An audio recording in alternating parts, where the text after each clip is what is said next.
Hey guys, welcome back to the AJ Analysis channel. Today we're going to be taking a look at Barcelona and Netherlands star Frenkie De Jong.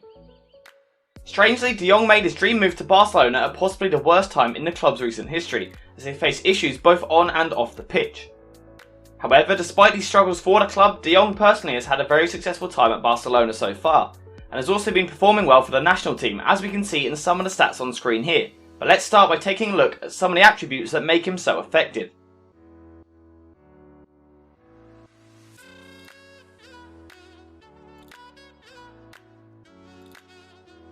Unlike some players, De Jong can't necessarily play in a ton of different positions. However, he is more than comfortable playing right across the midfield, either on the right hand side of a 3, the left hand side, in more of a defensive midfield position, and even higher up the pitch in an attacking role.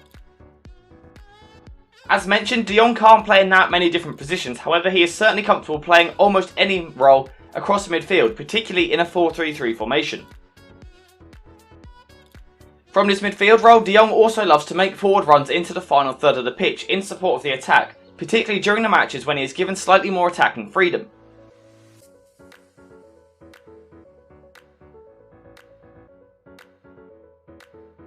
However, before we talk about De Jong's impact higher up the pitch, let's talk about what he does in his own third, particularly his press resistance, baiting opposition forwards into pressing him before using his agility and acceleration to burst past them and carry the ball forward. De Jong has become famous for what is now known as the Deung Turn, using his low centre of gravity to get out of tight situations, particularly in his own third, to get out of the opposition press and move the team forward. And it's become a bit of a common theme to see the opposition's forwards trying to press him before ending up on the floor, as they are simply unable to deal with the agility and change in direction that De Jong possesses.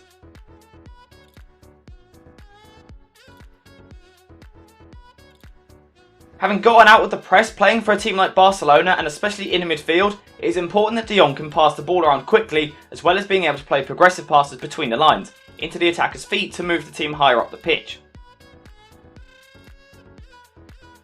Even at such a young age, De Jong has almost mastered the ability to play these passes with the perfect weight of pass, putting the ball in almost a perfect spot for his teammates to run onto.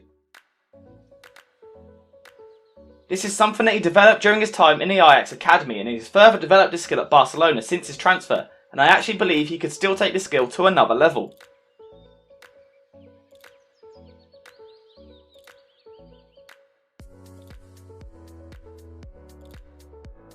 When his passing options aren't available, De Jong has excellent dribbling ability, which we briefly looked at earlier with his press resistance, and using the same similar technique, he is simply excellent at taking on the opposition and carrying the ball forward into the final third of the pitch.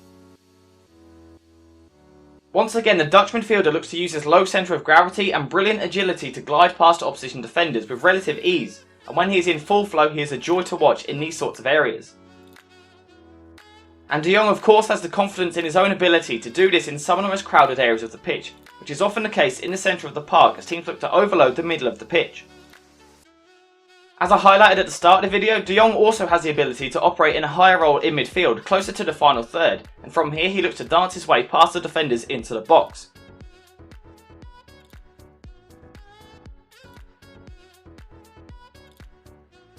Having put all this effort in to get into the final third, De Jong then possesses the skills to unlock even the tightest of defences, and is capable of using various different types of passes to get his teammates in on goal in 1 versus 1 situations against the goalkeeper.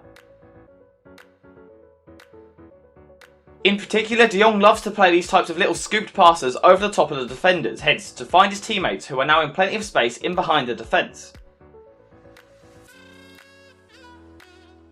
When in these types of situations, De Jong also has excellent composure and is able to calm himself down when under pressure in these areas to make sure that he picks out the right pass for his team.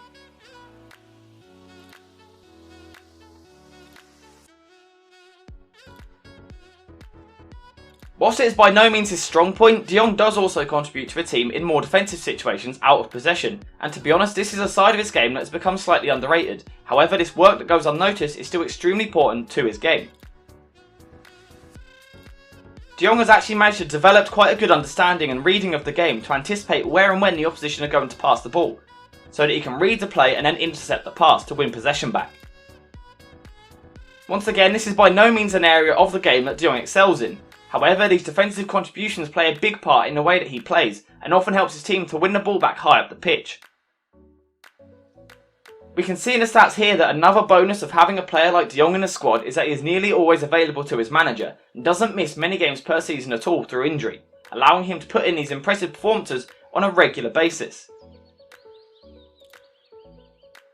Being only 24 years of age, De Jong still has plenty of room for growth and development, and personally I would like to see certain improvements, especially in the direct goal contribution department, and this is something I would particularly like to see when he plays for the Netherlands team. De Jong is also about to be joined by Dutch teammate Memphis as well, and he'll have a video looking at what he will bring to the team very soon. If you would like a more in-depth look at how Barcelona's signings will affect the team, then let me know in the comments down below and maybe I can make that video for you guys. Thank you guys for watching, make sure to subscribe to the channel and I will see you guys in the next one.